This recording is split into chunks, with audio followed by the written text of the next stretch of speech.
ဘဝဆိုတဲ့အရာတွေမှာမလိုရှင်တာတွေလေးရတတ်တယ်မဖြစ်ရှင်တာတွေလေးဖြစ်လာတတ်တယ်မျိုးလေးမထတာတွေလေးကြုံလာတတ်တယ်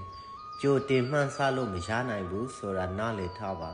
လိုရှင်တာကိုမရဘဲမလိုရှင်တဲ့အရာကိုရလို့စိတ်ငြိမ်နေရမယ်ဆိုရင်စိတ်ငြိမ်ရှင်ဟာလည်းအဆုံးသတ်ဖြစ်တော့မှာမဟုတ်တော့ပါဘူးအတိတ်ကရခဲ့တဲ့နာကျင်စရာကိုမေ့ပြစ်လိုက်ပြီးသင်ခန်းစာတွေကိုတော့သိမ်းထားပါ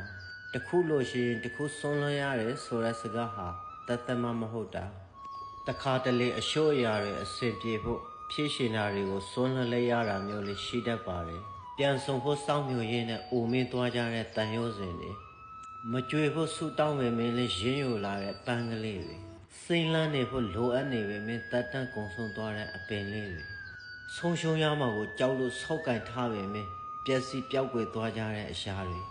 နောက်တစ်ချိန်ကြံမရနိုင်ရှင်ဆိုတဲ့အရာနဲ့ကြုံရတဲ့အခါတိုင်းသင်္ခါရတရားဆိုတဲ့အရာကြီးကိုနားလည်လာခဲ့ပါတယ်တကယ်တော့လောကထဲမှာအရာအလုံးဟာသူတက်တန်းနဲ့သူပဲရှင်သန်ခွင့်ရကြတာပါ